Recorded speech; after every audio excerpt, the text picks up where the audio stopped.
Hello everyone, me again, Nigel here, back, Nigel's Fiat 131. So here we are now, video 18, and if you remember in the last video, here's Dottie as well coming to have a look. What's that there? If you remember in the last video, she looks huge because of the perspective of the camera. Yeah, basically in the last video I showed you what I'd been doing while I was waiting for that seal to come. The seal has arrived and I've fitted it. I'll show you that in a minute. It looks bloody lovely.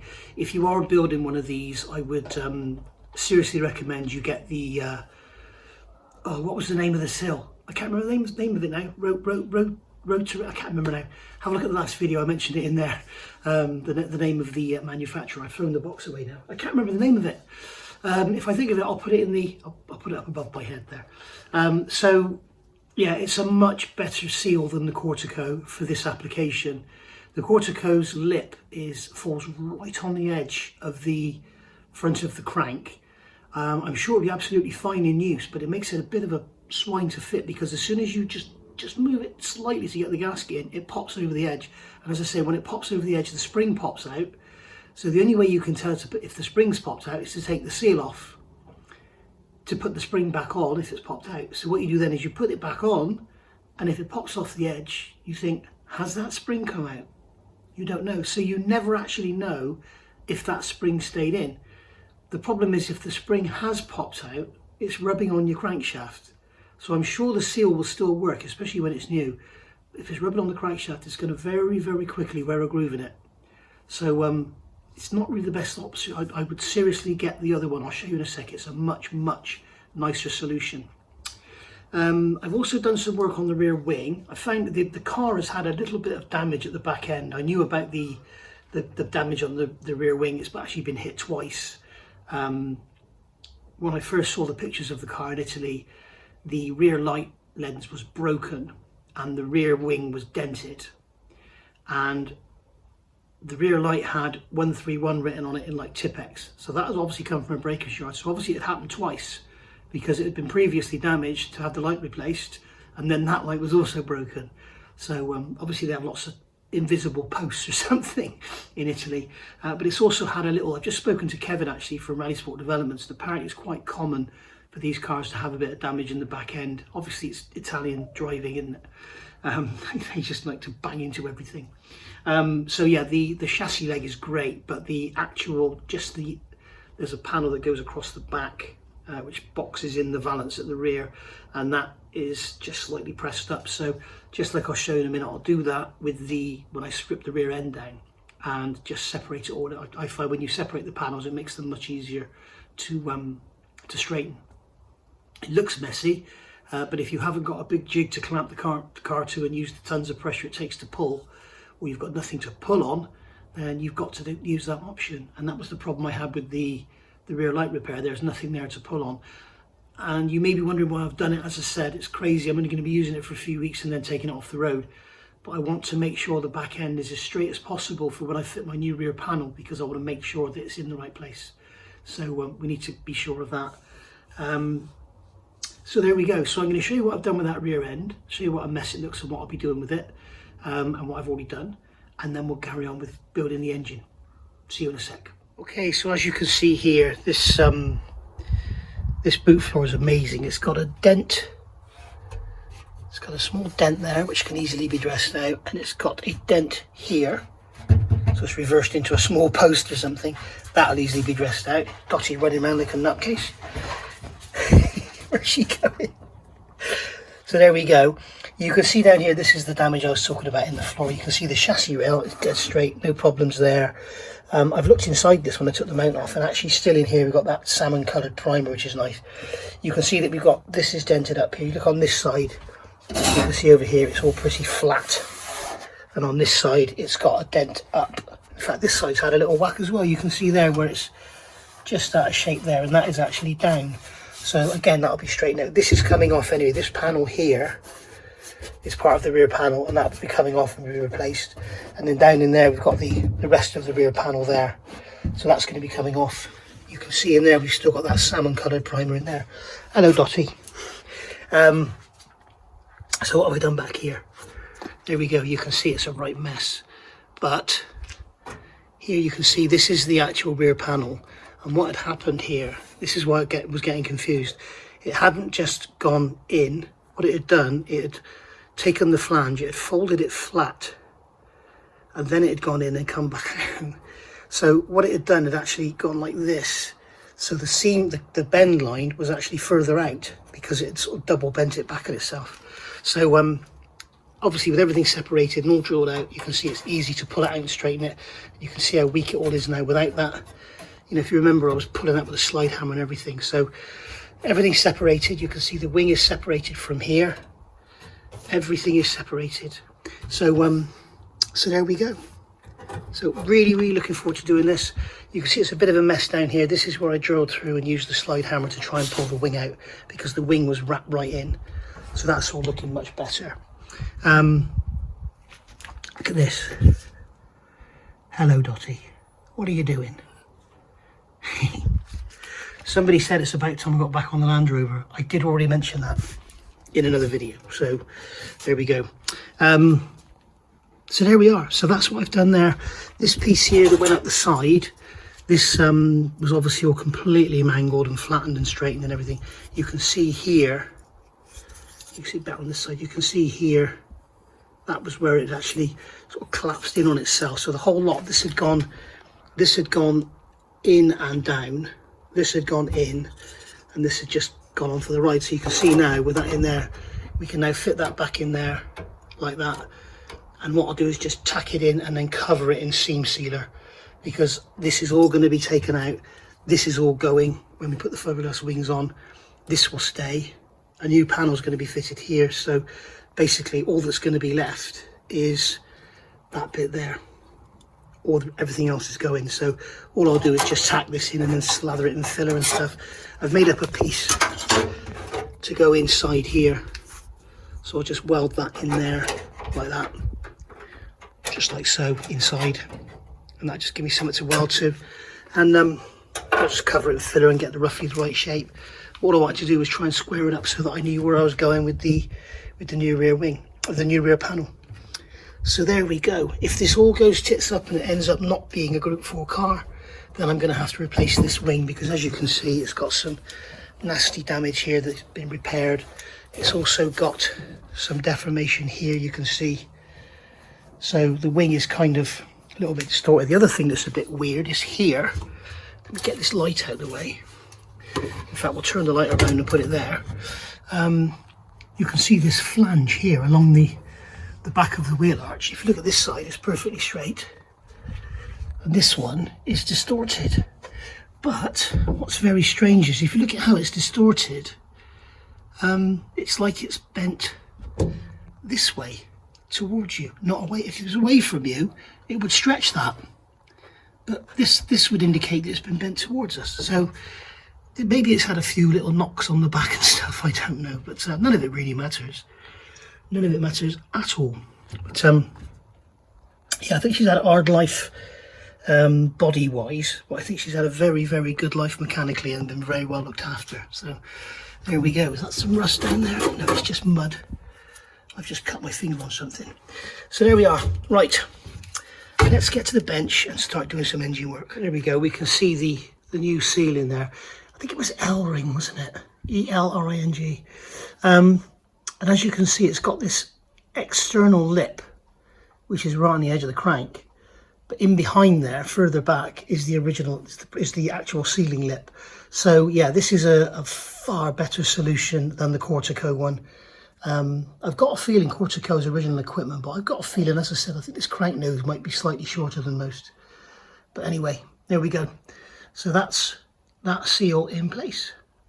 Okay, and we're back. So as you can see, it's evening now. I've got my favourite beer, which I know most of you will say is equivalent to tap water, but it's my favourite beer and I love it. And also at the moment, it happens to be quite cheap here in the UK. So looked out all round. So got the old trusty book out, and we can see box B, we have auxiliary shaft cover, and then down here we have the auxiliary shaft bearing plate. So here's the auxiliary shaft. It's all been cleaned and blown through. It's cleaned in paraffin, then it's cleaned with brake cleaner, then it's blown through. So everything's all good. There's the bearing plate. We've got the 2 bolts there for the bearing plate. We've got the 3 bolts and 1 nut for the cover.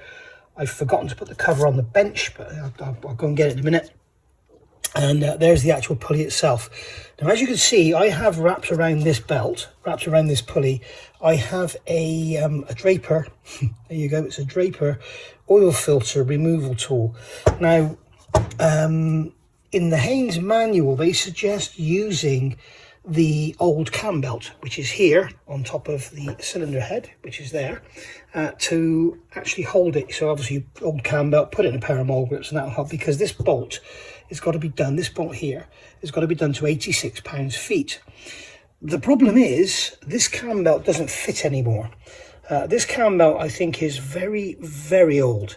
It's not cracked or anything, but it's. I don't want to take this off because it was a nightmare to go on there, because as you can see, it's about the perfect size. I'm going to put something in here to protect the pulley when I do it up. I want to even cut the cam belt and use a piece of the cam belt material in there to protect it. This is a plastic pulley. It's a plastic material, composite material. They used to have, the inlet cam used to have this, but on the newer engines, they actually changed them for a metal. So you always had a metal pulley on the exhaust, but they used to use plastic pulleys on the inlet. And then 1979, I think they changed to giving you 2 metal pulleys on the actual cams, but they always kept with the plastic on the auxiliary. So obviously we need to be a little bit careful. It's easy to damage. You could, with the steel pulleys, if it was a steel pulley, you could wedge something, a piece of plate, a steel plate or something, between the teeth and something next to it, and then use that as a lock. I'm not aware of locking kits for these as such, or any special tools to hold them. I'm sure there is something, but there we go. It's plastic, it is what it is, and we'll go with it. It has absolutely no load on it whatsoever. It drives the oil pump, which isn't excessively high loads, because we don't have like 2050 oil, and we're not going to be starting the engine in -20 conditions, so it's not going to see huge loads. It also drives the distributor. We've got a timing mark here, which basically you have timed up. I think it's with the tensioner bolt, I think, from memory now. I don't think it matters so much on this engine, but I think on the 2 litres, because you've got this eccentric fuel pump drive here, even if you don't use the fuel pump, you'll still have that on there. And I think what you'll find is, certainly on the longer stroke engines, if you get the timing out of this, then this will come up and the com rod will hit it. Number 2 com rod, I think. We'll look at that in a minute. You can see we've got a little bit of wear on there where the fuel pump's been. Little tiny bit of a groove. I'm not going to worry about that at all. The most important part here is the gear that drives the oil pump and distributor, and that's absolutely fine. It's not even polished, as you can see. It's like new. It's unbelievable, this engine. We've got the front bearing there, we've got the rear bearing there, we've got bearings which are actually pressed into the block. They're not sort of clampable type. There's one at the back there as well, which you can probably just make out if I put the camera in there. No, it's not going to work, but yeah, so they're pressed in. If you do replace these, make sure you get the oil holes lined up. We've also got the area here where the front cover is going to go, and this engine is currently upside down. There's the drain to allow any oil that gets out here to drain back in. The front cover, we'll go over to the bench, over to the shelving, is here, and I've pressed the seal in already. You can see there's a new seal in there. It's a Cortico seal, so that's all looking lovely and ready to go.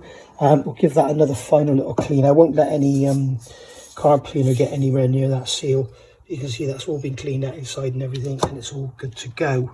So, oh, and this is the bearing retainer. That basically slots into there like that, and then bolts to the block, and that stops the auxiliary shaft floating around. Later engines also had balancer shafts, but these engines didn't. If you are dry sumping your engine and you have the distributor in the cam box, like the Monte Carlos did, I'm guessing you can actually delete this and just put a bung in the hole. But you need something, because otherwise what will happen is when the oil comes here, it'll just spray everywhere and you'll have no oil pressure. So you need something in there, perhaps a turned metal bung to sit in there or something. But I'm not sure what Kevin does on his engines. I'll have to have a look and ask a question. But yeah, I know they don't use the auxiliary shaft, I don't think. They have a dry sump, so you have a separate pulley system. And I'll show you a picture of that. Maybe if I can slot it into the video, I do have a picture of that pulley system I can slot in here. But you'll see that it's completely different from a standard engine. This is going back together as a standard engine. I'm not worried about anything like that for now. Maybe in the future it'll get something special, but we shall see. I also quickly wanted to show you this. This is something I found yesterday. I was taking the boot carpet out, obviously, because I'm going to do some welding in there, and obviously there's a fire risk with having carpet. And I took the spare wheel out, and I couldn't believe, look at this. The tyre is a Michelin XZX 70, so it's a 70 profile, 175/70 SR13. It has a date stamp on it. I was talking to Gabrielle about this last night, and it has a date stamp on it. There you go, you can see here. You have 490, so that's April 1990. There's also something around here. Where are we? There's a serial number here, which I thought maybe was 1978, thinking maybe this tyre was original. But I've looked at some other tyres on the car. They're all these Michelins, quality tyres, and some of them have 21. And I know the tyres weren't made in 1921. So clearly, as Gabrielle said in his comments, that this, when we were talking last night, this one here, 490. So this tyre is 35 years old. Look at this wheel. I'm not sure, I mean, it's got some marks on it here. It's been used clearly, but look at it. It's like brand new. It's absolutely beautiful. It has, you can see where it used to have a weight on it. Where are we? Here. There used to be a weight there. You can see a rust mark. But it's absolutely gorgeous. When you compare it to the wheels that are on the car, and you look at these tyres, I mean, have you ever seen cracks like this on tyres? Look at this back, look at the rear one. Have a look at this here. Look at this. Look at this tyre here. It's absolutely, totally and utterly shot. These tyres are 35 years old, guys, and these, I mean, that spare has been hidden away in the boot, so it's okay, but these have been out in the sunlight, and they are shot. So I also found today, if I think about, I'll put a picture up, I also found some of these, and these are little cocoons, and it looks like it's wasps or bees' nests or something, but very cleverly made from mud, absolutely beautiful. So I found a big bundle of them underneath the seat, and they'd literally got in through, or the mother had got in through a hole where a fuel clip was, and obviously that's the way the babies got out as well. So yeah, it was quite a shock when I saw that. So anyway, without further ado, let's get to the engine and start putting all this on. Okay then, guys, so here we are. You can see we're on the engine now. Now, as I said, this bearing is going to have to be lubricated. We've got the bearing at the back is going to have to be lubed as well. And then we're going to turn the crank, and we're going to see if there's any interference with this shaft. So let's get this fitted. So first thing I'm going to do is get some of this oil. Please tell me as well, guys, in the comments. These videos are very, very detailed, and they cover, you know, infinite detail about fitting things and doing stuff up and torques and all that. If you would rather I simplified it and just got on and built it and just made one video on building the engine, let me know in the comments. Please let me know in the comments, because I'd be interested to get some feedback, because I know that, you know, if you watch like Yorkshire Car Restorations, their channel on restoring cars is bloody brilliant. They cover everything in quite a lot of detail. They are becoming a bit sort of, you know, we're sponsored by and sales and this, that and the other, but their videos are extremely detailed on how they do this and that and the other, and it's really good to see.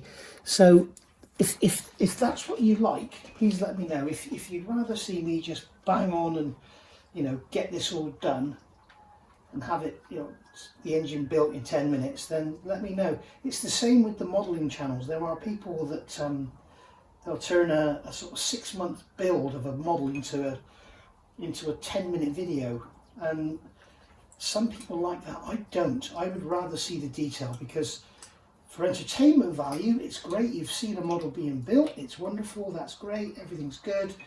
But for learning value, for picking up tips yourself, it's no good whatsoever.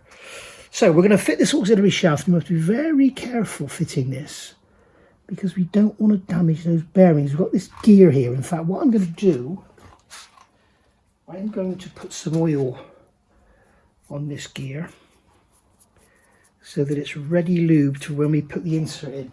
Now, something to be very wary of with these Fiat twin cams.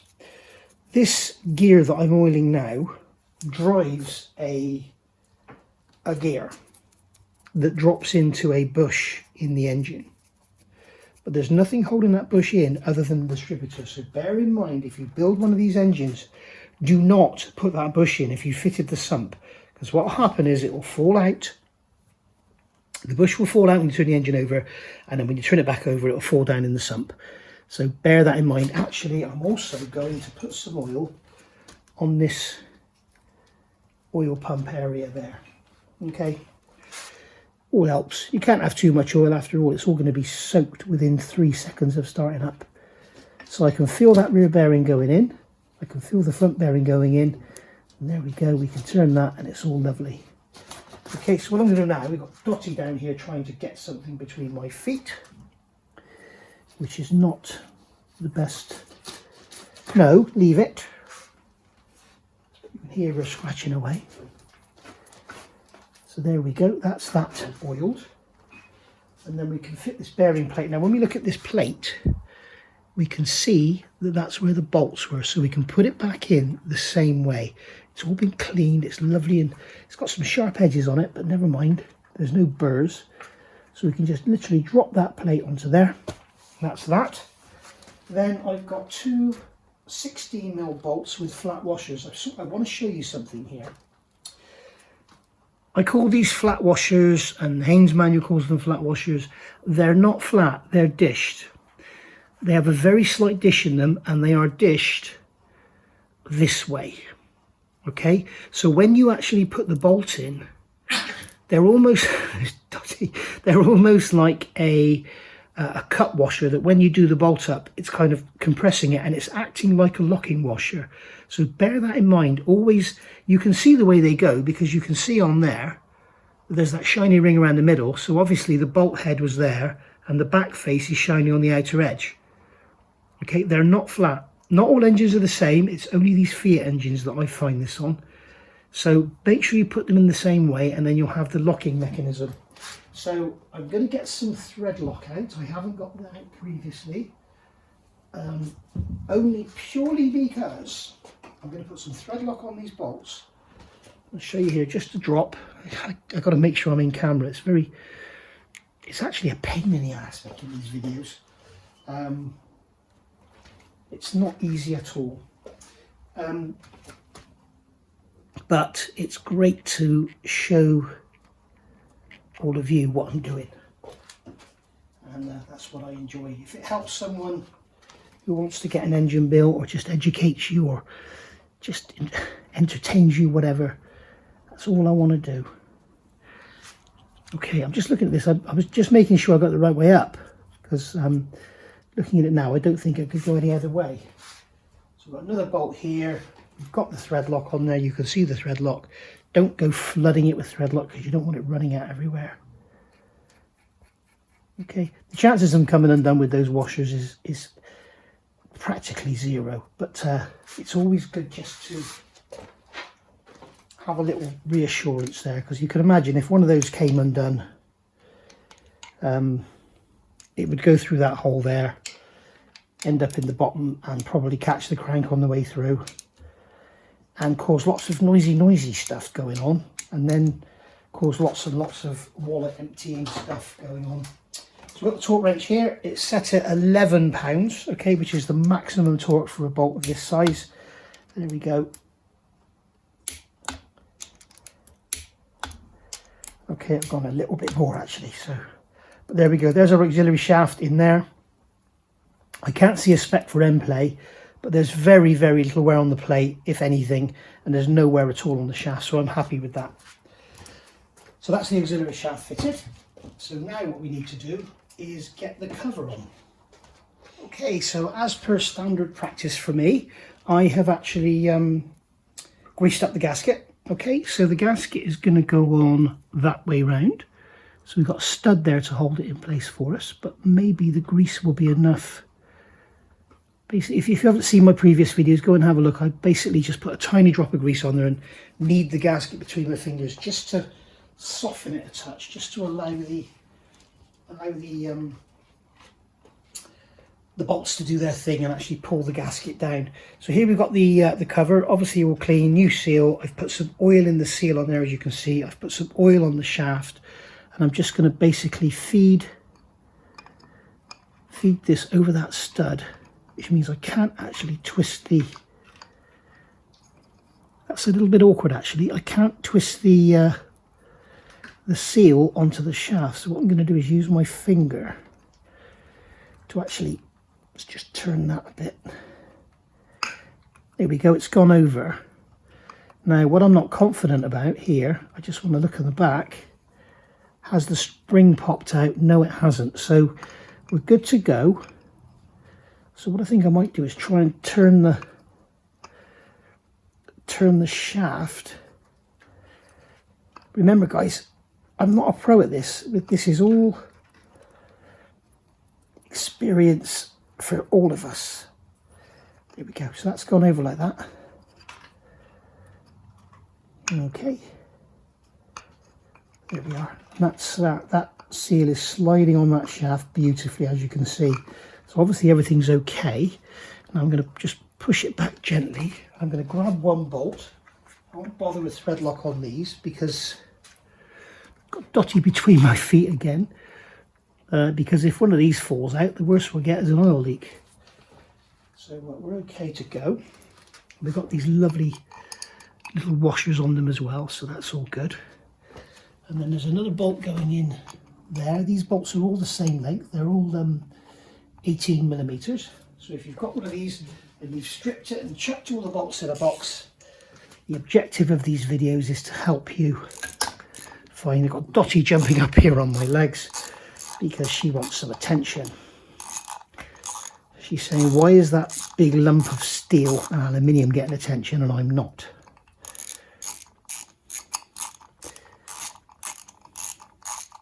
I don't think I can answer that question, to be honest.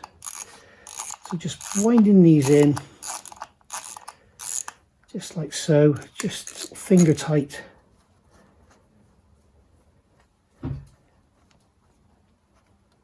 She's going under the car now. I don't know what she's looking for. She went under the other day and got her tail wound up in the prop shaft, so that was a nice greasy experience for her. There we go, and then we'll put the nut on. So we'll make sure the washer goes on the right way round, like that. Then we'll put the nut on.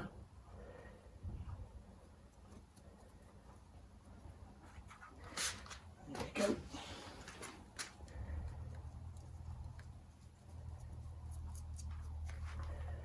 There we are, that's the nut on, just gently pulled down, and then we can grab our torque wrench and we can go for our, just pull these down evenly again.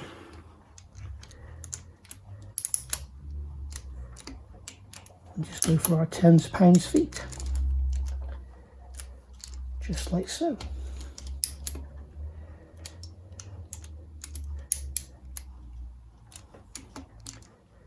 Nice and evenly, don't go pulling anything and stressing it, it's all just cast aluminium, remember.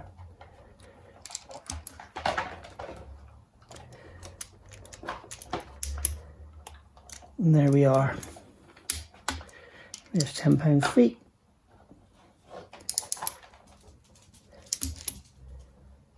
That nut seems to be going on forever and ever.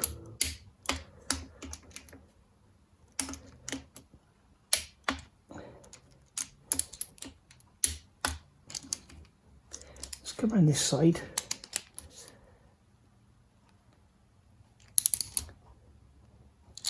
It's a bit strange. That is just pulling and pulling and pulling and not reaching any torque. So that one's reached torque. That one's reached torque. That one's reached torque. And that one is just getting looser. I wonder if that... wonder if that stud is about to break off or if the nut is stripped in the... Let me have a look, hang on, back in a second. There we go. As you can see on here, I don't know how well you can see it, but it looks as though the thread is stripped on that stud. So there's a little setback again. I think I've got some studs here, so that won't be a problem, but it means the cover's going to have to come back off. So, right, we'll call that a day, I think. The other thing I want to look at, actually, what we are going to have a look at is the interference with number 2 com rod. So we'll have a look at that, and then I think we'll call it a day. Back in a sec. Hey, we're back. So, this was a bit of a worrying moment. I took the shaft out and everything because I could not get that stud to come out. And I was thinking I was going to have to get some heat on it, start welding things to it to get it out and stuff, which always works, by the way. If you've got a snapped off stud and you've got some exposed, if you have some welding equipment, weld something to it, you'll obviously have the force of the welded on part to drive it out, but the heat will also help you as well. Heat is a fantastic tool. So basically we've got the stud out, okay? It's an M6 stud. You can see here it's completely and utterly stripped, absolutely buggered. I tried to get it out with 2 nuts, wasn't happening. That is unbelievable. You know, this is a 43-year-old engine. I've stripped it down. Nothing has stripped or sheared. And the one thing that has is this, with putting it back together. And you saw me with my 10 pounds-feet torque wrench, and it wouldn't even achieve 10 pounds-feet. Now, I don't have a stud the same. You can see with studs, they generally have a large diameter here. Where are we? Here. So that when you put them in, they can actually block down, you know, they stop down. So what I've done, I've got a high quality, where are we? A high quality M6 bolt, and I've cut it off and actually turned it, and I've got 2 nuts on here to drive it in. I've also put some thread lock on it. I'm going to put another drop because I really do want this to lock in place. I wish I'd noticed this thread was dodgy when I stripped the engine, because I would have dealt with it then. I don't want to go spraying brake cleaner and stuff into the engine now to clean the threads, because this is actually a through hole, it's not a blind hole. So basically this is going to go in here. Okay, so there we are, that's going to go in there. As we can see, I think the thread is tapped in the block. I don't think the thread is tapped all the way in, so that helps it sort of lock in place. So there we are, so that's in like that now. Okay, I'm going to leave that to dry or set, and then we'll take the nuts off, and then we can put the cover on. I don't need to video that again, so you won't be seeing me doing that again. But what I did want to look at was here. I'm going to lift the camera up. Okay, here we go. Now that's the wrong screw. This tripod has got about 77 million screws on it, for different bits of adjustment. Now one of the problems here, let's see if I can get the camera to come in. I really should turn the camera off. There's Dottie having a look. You can see down in here, oh, I can't see anything because the bloody tripod's in the way of the camera. Oh dear, why do I do this? Right, you can see down in here that we have the back end down in there. You can see, if I turn it, you will see it moving. You can see the back end there of the auxiliary shaft, and that's the off-center shaft that runs the pump. And you can see here we have the com rod, and what can happen on the bigger engines with the longer strokes, you can get this com rod can come across. I need a spanner to turn the engine over. Here I am again, Mr. Unprepared. You can get that com rod there, will come over, and it will collide with that shaft as it goes round. So you have to be really careful. You can see that on this engine it's a very short stroke, so it doesn't have that issue. But you can get the crank or the com rod with a longer stroke. Obviously, if you've got a longer stroke engine, I'll just show you here. If you have I'll just trap my thumb then. If you have a longer stroke engine, then the distance from the center of the crank here to the center of that bearing is further out. So the com rod gets very, very close, and you can get interference. So be very careful with the timing. On this engine, it's not so important because it won't interfere. But bear that in mind, you have been warned. So there we go. So there's a crisis avoided. I can't believe that happened. I'm glad it happened on camera, because you can see that even the most prepared people can run into trouble. So I'm going to leave that overnight, let that cure. It's now, what is it? It's 10 to 11 and it's, is it Friday? No, it's Saturday. It's Saturday night, the 2nd of August. So I'm going to go and have a pint. And I will see you maybe tomorrow, if not Monday. Thank you for watching. Bye.